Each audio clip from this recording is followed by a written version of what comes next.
Rokok kan sana mahal banget ya kan. Ada otomatis rokok otomas yang di tembok gitu kan. Lu tinggal masukin koin. Mahal juga ya, vending machine. Mahal juga 10 euro, penting 300.000. Udahlah kita beli deh. Ya udah, masukin koinnya. Udah hilang 10 euro, dipencet rokoknya nggak mau keluar. Wah, kita kesel banget kan, digedor-gedor gitu kan. Nah, ini udah masuk nih, nggak mau keluar. Terus dia tulisin bahasa Italia, kita nggak ngerti. Di dekat situ ada orang Italia. Kamu kenapa mau beli rokok? Ya, tunggu ya. Di KTP dia di swipe di situ. Swipe gitu. Baru keluar rokoknya belum gitu. Gue bilang, oh harus nge-swab KTP. Iya, karena data BPJS ada di KTP, iktp-nya orang Itali. Jadi begitu dia pernah masuk rumah sakit karena masalah pneumonia, dia klaim BPJS, dia gesek, gak bakal keluar tuh rokoknya. Lu aman gitu ya. Nah itu gue bilang, wih, jadi ektp teh selain kalau mau buka rekening di scan gitu, ada fungsinya gitu loh. Gue baru dapat satu insight, Van. Ada kopi, ya, perusahaan kopi namanya Luckin Coffee dari China. Ternyata yang membuat Luckin itu terkenal dan sampai bisa ngalahin Starbucks ya dari sejumlah outlet itu adalah karena aplikasinya, AI-nya. Dia bisa men-track kebiasaan lu dan dia bisa harganya tiap orang tuh beda-beda. Sehingga lu yang punya outlet tinggal install aplikasi dan lu duduk aja terima duit. Bagi hasil lu untuk sewa tempat itu berapa gitu. Halo. Balik lagi bersama saya Harnas. Saya Irfan Kategoria, Indonersia, podcast yang membahas tentang Indonesia dan kita mau bahas bagaimana caranya artificial intelligence bukan asal ikut-ikutan.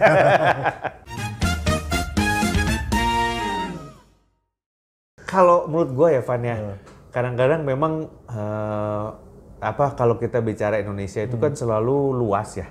Nggak semua orang punya S3 gitu kayak lu gitu ya. Jadi kan ada kita tuh rakyat Indonesia itu kan dari S3 sampai SR gitu kan. Bukan SD lagi, SR gitu kan. Jadi mungkin maksudnya Mas Gibran tuh sebetulnya penting untuk familiarisasi dulu gitu. Apa sih yang disebut AI itu gitu. Karena kan kita kan kadang-kadang kan masih belum tahu ya. Masih belum, apa sih gitu, masih belum paham apa sih ini gitu. Terus kan dijelasin juga nggak intuitif ya, balik lagi kayak ngejelasin kompresor, high pressure kompresor itu apa sih gitu kan, itu kan nggak intuitif ya. Kalau lu tambal ban aja, ban mobil bisa gembung, kenapa lu harus beli kompresor 2 miliar gitu ya. Nah, kadang-kadang memang keuntungannya dunia sekarang ini kan apa-apa gratis ya. Nah, kalau menurut gue sih langkah pertamanya sebetulnya ChatGPT dan DeepSeek itu adalah langkah pertama untuk kita tahu dulu gitu. AI itu apa sih, bisa ngapain sih dia gitu ya. Kalau buat gue sih, gue juga pertama-tama nginstall apa nih nanti data gue dicolong kan gitu kan. Paling takut kan gitu kan, nanti handphone gue dicolong lagi dia bisa masuk ke BCA. Sebenarnya kan enggak kan. Jadi begitu gue install, gue ternyata tahu bahwa alat ini tuh sebenarnya tools gitu. Daripada gue cari di Wikipedia, Google, misalnya gue kan Obijam gitu ya, Omega Speedmaster tahun 1960 sampai 1980 yang reduce teh apa aja sih gitu kan. Kalau di Google kan yang keluar macam-macam. Kalau tanya ChatGPT dia bisa kasih tahu, 88 keluar yang ini, 90 keluar yang ini, 92 keluar yang ini gitu. Motor misalnya, motor BSA teh tahun 67 sampai 75 apa aja sih produk yang keluar gitu, ya kan? Nanti dia keluar tek. Kalau gua sih menggunakan AI itu masih sampai situ, Van. Menurut gua sama sekali nggak salah untuk memulai sesuatu itu dari menggunakan dulu. Kayak misalnya dulu kita pertama kali kenal komputer aja, personal komputer yang ada di rumah PC gitu. Sekarang kan laptop, dulu kan PC gitu. Di pertengahan tahun 80-an orang Indonesia kenal PC ya mulainya dari pakai dulu. Oh bisa buat ngegambar, bisa buat ngetik, bisa buat ngitung gitu. Nah baru kemudian kan, ternyata bisa buat bikin aplikasi nih, bisa bikin software, gue bisa masukin sesuatu nanti keluar hasilnya dan lain-lain gitu kan. Baru berkembang di tahap berikutnya. Mulainya memang dari user dulu karena kebetulan teknologi itu kan bukan kita yang bikin. Teknologi itu datang dari dunia lah termasuk ke Indonesia. Lalu kemudian kita user, pengguna dulu. Menurut gue sih nggak apa-apa. Tapi yang jadi bahaya kan adalah kalau tingkat ketakjuban kita terhadap teknologi ini sama seperti movie tadi itu yang lo ngelihat wah semua pengen difilmin gara-gara bisa ada teknologi baru namanya move gitu gambarnya. Terus berhenti di situ gitu. Artinya lo berhenti cukup puas dengan penggunaan, apalagi kalau misalnya penggunaannya nggak esensial gitu, kayak misalnya, oh gue suka pakai AI, Meta AI karena di WhatsApp sekarang gue bisa chatting seolah-olah gue punya pacar yang pengertian dan sesuai dengan maunya gue gitu. Mungkin kalau teknologi itu ada di tahun 2005 sampai 2010 gue pakai juga Pak. Nah, kayak apa maksudnya ya oke lah itu hiburan gitu ya, hiburan. Tapi kalau dibilang non esensial maksud gue bukan dalam konteks produktif gitu. Betul. Nah, menurut gue sih nggak apa-apa. Artinya memperkenalkan itu di kalangan anak SMP, anak SD gitu, itu boleh-boleh aja dan bagus-bagus aja sih kalau menurut gue. Ini loh ada teknologi baru di dunia namanya AI. Contohnya adalah ChatGPT. Contohnya adalah, nah ini bisa kita pakai buat apa? Nah, kuncinya di situ. Lu ngenalin itu, lu pakai buat apa? Kalau kayak lo, misalnya, lu mau tahu BSA tahun 68 sampai tahun 73 itu motor keluar apa aja. Karena apa misalnya? Karena lu lagi mau nulis atau lu lagi mau presentasi di depan pabrik BSA, misalnya lu mau jual kompresor ke pabrik BSA, terus palingnya kan lu bisa ngecap seperti waktu tahun 68 Pak.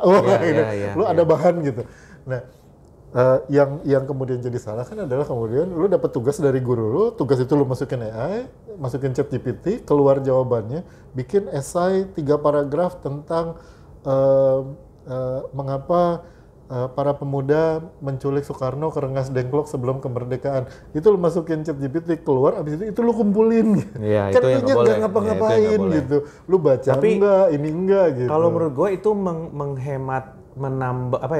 menghemat waktu untuk mendapatkan insight gitu. Iya, biasanya kan gue Google cari artikel, baca dulu, sesudah selesai semua baru gue ngerti oh begini. Nah. Ini tuh si AI itu bisa bacain itu. Iya, betul. Bacain itu terus mensummary-kan gitu. Betul. Sampai di kantor gue ya, kan kita jual barang-barang teknik ya. Gue meniadakan training technical. Sebab sales gue, Pak saya perlu training. Training apa? Tentang mesin blowing. Oh iya, tanya aja ChatGPT. Please explain technology to blow the bottle gitu. Betul. Nanti dia keluar, udah ini bentuknya ada linear, ada rotary, ada ini, ada pressure-nya berapa dan sebagainya keluar. Itu waktu lu ngomong sama customer-nya, lu ngomongin itu. Nah, artinya kan ada proses tuh, ada proses yang tadi lu sebut. Begitu lu cari tentang mesin blowing, begitu lu cari tentang sejarah para pemuda membawa Soekarno ke Rengas Dengklok. Yang penting kan bukan keluar dari ChatGPT-nya. Tapi pada saat lu sebagai trainee, lu yang lagi training, staff lu yang lagi training, atau anak sekolah yang lagi dapet tugas, itu ngebaca hasilnya. Betul, itu yang di kantor gua juga terjadi, Ivan. Baru-baru ini juga terjadi. Jadi hasil yang dikeluarkan dari situ tuh mentah-mentah dia kasih ke customer-nya. Akhirnya customer-nya bilang, nih orang nggak nyambung nih, karena kita yang di bidang itu, kalau kita melihat uraian, kayak gue penulis nih ya, gue melihat uraiannya ChatGPT itu istilahnya dingin. Iya, betul. Nggak ada emosinya gitu. Yeah. Pokoknya tanggal segini begini dia pernah ngomong ABC, diulang lagi ngomong ABC kayak diskusi 2 tokoh itu kan gue baca juga akhirnya. ChatGPT ini ngomong apa ya? Secara data dia bener, tapi dia tidak menambahkan emosi. Yeah. Orangnya ini pasti waktu ngomong gitu sedih atau marah, nggak ada. Dia pokoknya dia pernah ngomong ini ya, pasti kalau ketemu orang itu dia akan keluarin kata-kata ini gitu. Ya, jawabannya juga gitu. Nah, yang terjadi adalah sebetulnya kan kalau translation itu kan pakai AI juga, ya kan? Kita menerjemahkan sesuatu ke bahasa Inggris juga pakai AI juga kan. Terus gue bilang, tolong dong kirim invitation by email ke PT ini, ya, PT ini, terus nanti kirim ke dia pakai bahasa Inggris. Dia pakai AI, AI-nya membuatkan tulisan, dia kirim, ya. No, pas gue kirim, gue cek nih, di copy kan gue cek, nah ini lu pasti pakai AI ya. Lu tahu dari mana Pak? Karena namanya harusnya multi bintang dunia. Yang dia tulis ada multi star dunia. Jadi bintangnya ke translate. Nama PT salah. Jadi ini berarti lu copy paste nih gue bilang. Nah kayak gitu. Jadi ada aspek penting dari user itu adalah pada saat terjadi pada saat lu membaca hasil yang dikeluarkan oleh ChatGPT, Iya. lalu kemudian lu secara kritis, Lu bereaksi atas hasil secara tersebut. kritis Jadi lu melihat. email tuh nggak bisa lu copy paste dari ChatGPT ke Outlook lu, tapi lu harus baca ulang. Oh, gue tambahin sini, baru kirim gitu. Nah, anak sekolah juga kayak gitu. Gue di kelas ngajarin juga kayak gitu. Kalau gue kasih topik misalnya nih, jenis-jenis mikroba yang patogen misalnya. Gue kasih ya, kenapa jenis mikroba tertentu lebih patogenik dari yang lain. Kalau lo masukin ChatGPT kan keluar jawabannya. Tapi poin belajarnya kan bukan di situ. Pada saat lo baca, sebagai mahasiswa gue baca, terus jenis mikroba ini lebih patogen gini. Terus misalnya, oh karena ada dinding selnya yang berbeda. Dinding sel ini tuh apa? Dia masukin lagi. Emang bedanya apa dinding sel yang ini sama ini? Dia keluarin lagi. Jadi ada proses interaksi di mana lu menggunakan AI itu sebagai tools belajar, bukan menggantikan lu gitu. Nah, gitu. Jadi menggantikan lu untuk mencari informasi, untuk apa? Tapi pada saat prosesnya kan belajar nih, artinya kan yang harus dapat ilmunya lu, bukan ChatGPT-nya. Betul. Maka itu yang diajar. Sebagai user, kita perlu ngajarin anak-anak itu posisi yang benar, bahwa posisi lu adalah sebagai pelajar. Ini ada tugas, lu pakai AI untuk bantu lu mengerti topik ini. Bukan itu terus, kan gue bisa bilang sama mahasiswa gue bilang, kalau soal gue lu masukin ke ChatGPT terus tanpa lu ngerti, lu kirim jawabannya ke gue, ngapain? Gue juga bisa. Iya, betul. Gue masukinnya sendiri gitu kan. Dan kalau orang Indonesia mah 5 kali nanya mentok karena harus bayar, Van. Ternyata setelah pertanyaan ke-6 dia minta bayar. Gue baru tahu juga, gue nggak pernah nanya banyak-banyak. Kalau gitu gue bikin soal minimal bikin soal itu 10, soal nomor 1 sampai 5 tuh yang cemen pisan nih. Jadi kalau masukin soal nomor 6 baru yang bayar. Tapi gini nih, gue mau tanya ke lu sebagai pendidik, karena menurut gue kuncinya adalah bagaimana kita mengajarkan orang untuk memakai AI. Itu kuncinya di situ, ya kan? Nah, lu kan pengajar nih, pendidik ya. Bagaimana lu mendidik mahasiswa lu untuk menggunakan AI, Van? Ya, gitu. Sebenarnya ada 2 level kan. Yang tadi satu yang sederhananya adalah pengguna. Jadi lu menggunakan. Nah itu gue bilang, gue tegesin dulu posisi lu apa. Terus yang kedua AI itu it's a tool. How amazing it is, it's just a tool gitu. Tapi lu jangan takjub sama AI-nya lah gitu. Nah, gimana caranya lu mendorong mahasiswa lu untuk memakai itu sebagai tool? Apakah lu larang atau lu boleh pakai kalau gimana? Karena teman-teman yang perlu diinspirasi kayaknya itu deh. Banyak guru-guru yang lagi nonton, gue mau ngajarin anak gua SMP nih tentang AI. Tapi caranya gimana gitu? Gue contohin. Gimana? Kita pakai rame-rame di kelas. Oh. Gitu. Ya udah pakai rame-rame aja di kelas gitu. Terus kita dicontohin pakai rame-rame di kelas. Lagi cari info ini ya. Nah, kemudian kan yang penting adalah pada saat hasilnya keluar, baru kita pelajari si hasilnya itu.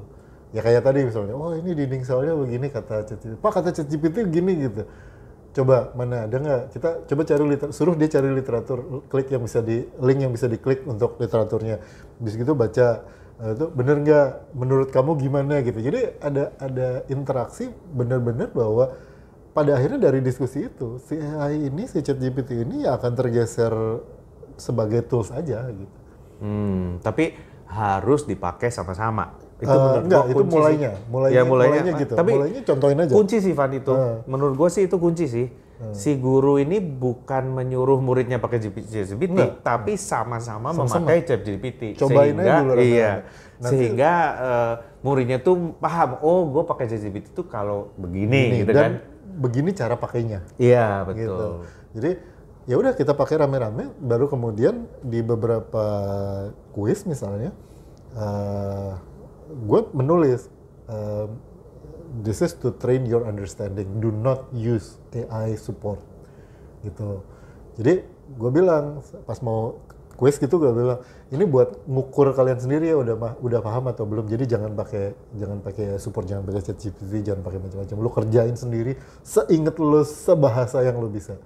Tapi di case lain gue bilang ini gue kasih jenis soal atau jenis masalah yang mendingan lu pakai deh.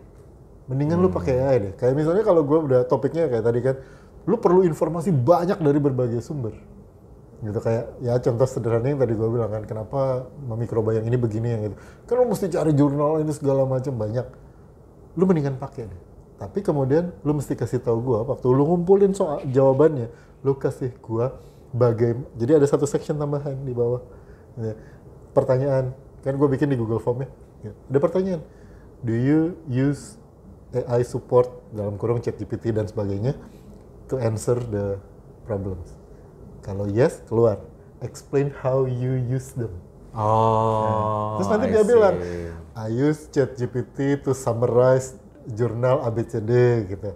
I use ini sampai ada yang nulis, I use ChatGPT to draw conclusion misalnya kayak gitu. Nggak apa-apa. Gue bilang ya udah, yang penting kan lu mengerti apa yang lu kerjakan. Betul. Gitu. Dan kuncinya ChatGPT itu kan mempercepat. Ya kan? Artinya sebelumnya kita harus ke perpustakaan. Terus kita bisa minimal Google ya. Dulu kan zaman dulu perpustakaan dulu. Terus Google. Setelah Google sekarang ada ChatGPT. Jadi ChatGPT yang baca, kita yang tahu konklusinya. Tapi kan bukan konklusi itu yang dikumpulin ya. Sebab tahun lalu itu pemenang Nobel Kimia itu orang Google. Dari artificial intelligence-nya Google. Karena dia bisa membuat satu artificial intelligence tools untuk meramal pembuatan protein folding apa gitu. Jadi tadinya bidang itu perlu ratusan tahun, sekarang jadi 2-3 tahun aja cukup gitu untuk memprediksi struktur protein apa. Jadi untuk pertama kali tahun lalu itu orang Google bisa menang Nobel Kimia. Nah, itu makanya kita buat kondisi di mana AI itu kemudian menjadi tools. Jadi kita bikinnya kondisinya kayak gitu.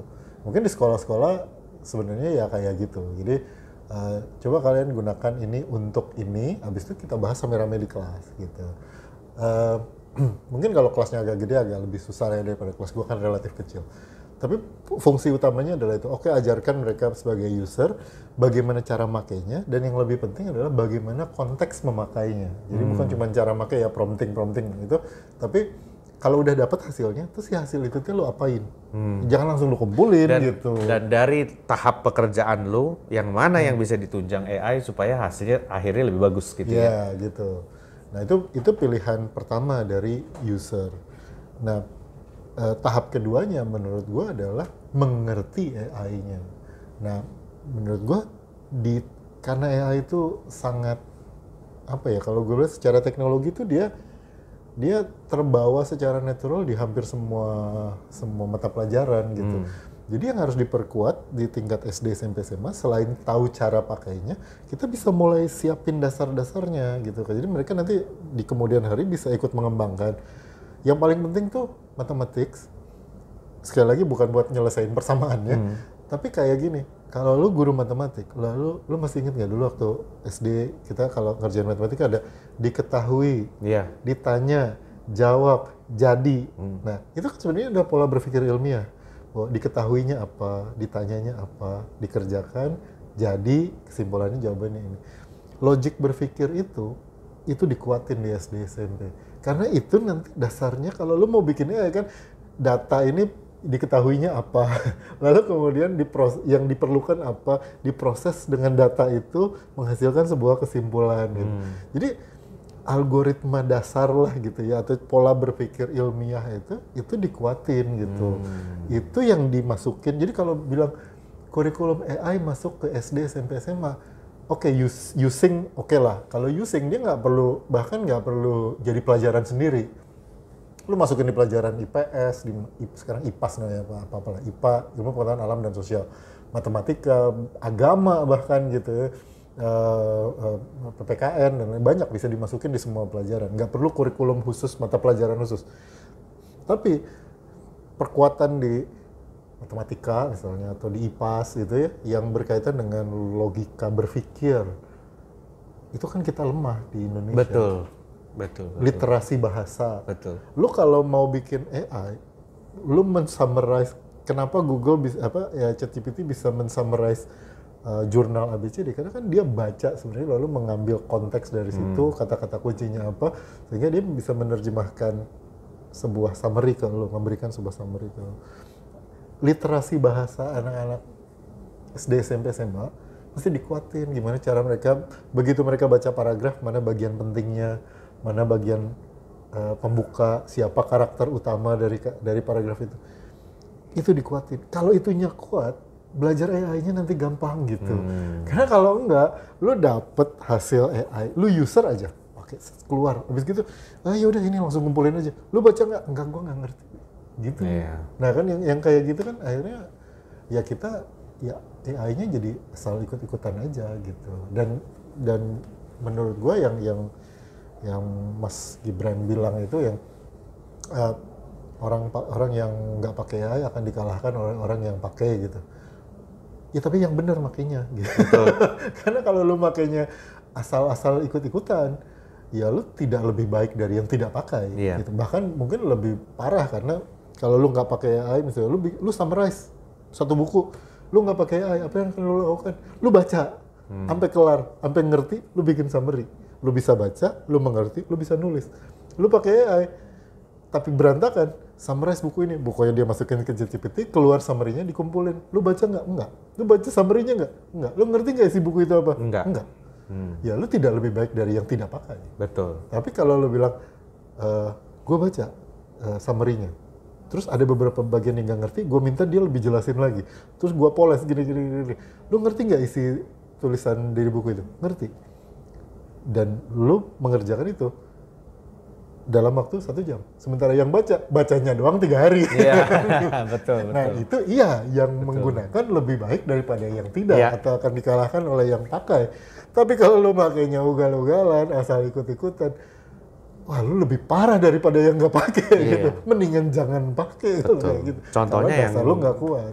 Itu Luckin Coffee itu berkompetisi itu bukan dengan beans yang lebih bagus atau kopi yang lebih enak, tetapi sistem AI yang bisa dipakai untuk menganalisa pergerakan customernya gitu ya. Nah, dibandingkan misalnya kalau lu ini ada orang, wah kalau gitu ada kedai kopi nih, terus kalau gitu kita pakai AI untuk teknologi kita gitu.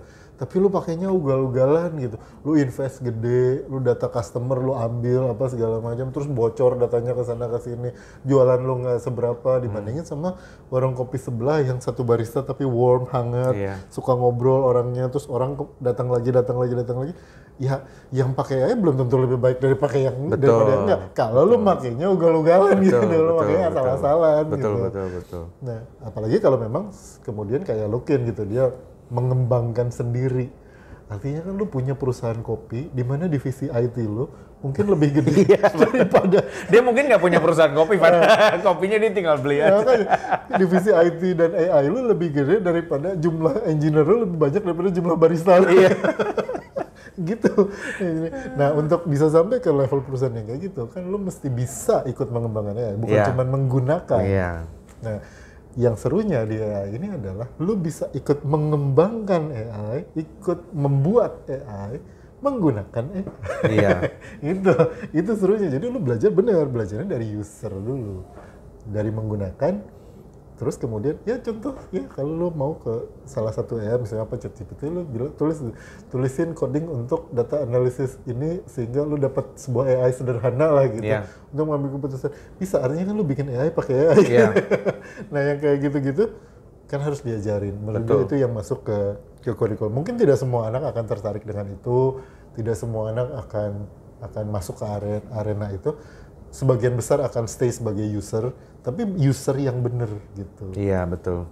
Dan akan mengembangkan AI atau tidak kalau kita ajarin matematikanya benar, kita ajarin logika berpikirnya benar. Ya kalau nanti dia jadi seniman, jadi ustadz, jadi politisi yang sama sekali bukan orang teknologi lah, bukan orang tech gitu, bukan orang IT dan lain-lain. Logikanya tetap jalan. Iya, gitu, logika berpikirnya tetap benar. Gitu. Oke. Terima kasih. Wah, kayaknya ini abis ini tepuk tangan kalau bel istirahat. Oke, teman-teman, terima kasih udah nonton Indonesia. Ingat, Indonesia harus AI, bukan asal ikutan, tapi AI beneran ya. Saya Harnas. Saya Irfan Kateria. Kita ketemu di Indonesia berikutnya. Ada di Spotify juga. Bye.